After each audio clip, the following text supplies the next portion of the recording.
Yeah, we got down there.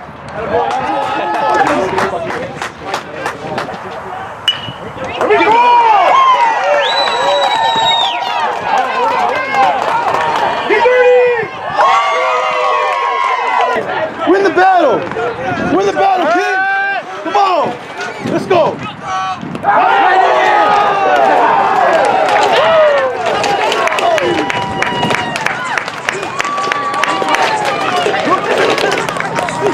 Final score.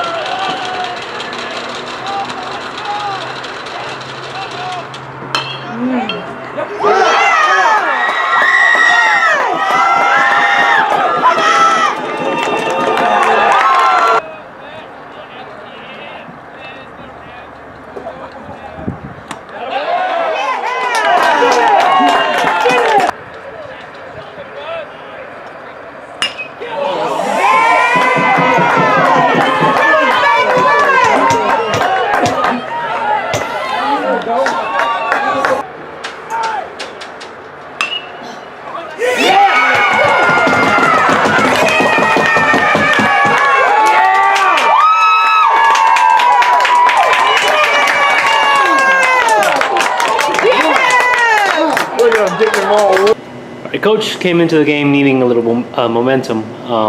Got 2 wins to start off conference play. How important is that to get off on the right foot in conference? Well, it's extremely important. Every game in conference is magnified.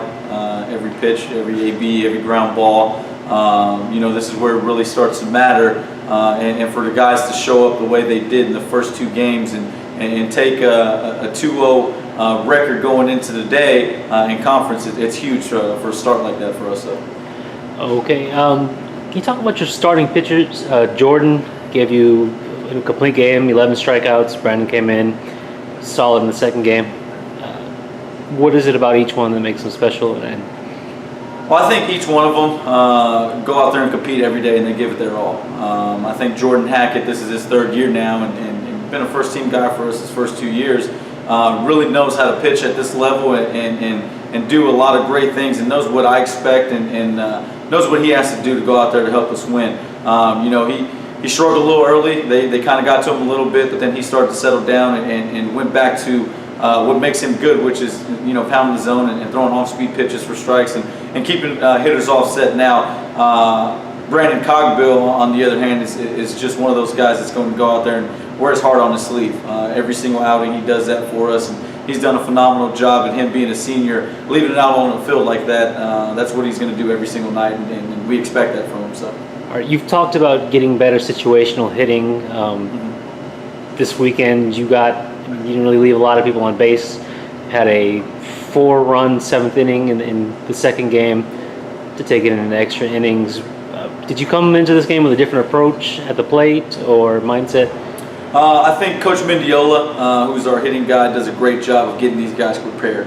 You know, we go into this thing with a plan, and obviously it's a game of baseball, not always that we were always going to execute, but we did a great job of responding and fixing the things that we haven't done well thus far this season. So I think with us having the game plan and the mentality that, hey, we're going to strike first and do whatever we got to do to scrap on runs even when we're down in the ball game. It really showed up this weekend for the guys to come back after a 4-run deficit and score 4, like you said, in the bottom of the 7th to tie it up and then get the job done in the bottom of the 11th. Shows a lot about the heart of the team and the adjustments that these guys are making, so that's good.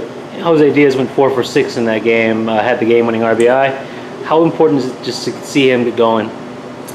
Well, it's good. Him being a true freshman, you know, he comes into this thing and wants to do well. He's going to give it his all as well. But it's always good to see those guys succeed early in their career.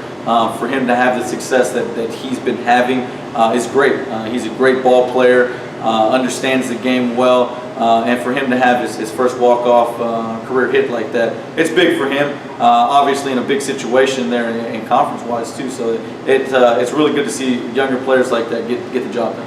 What can you take from this series heading into Houston-Tillotson?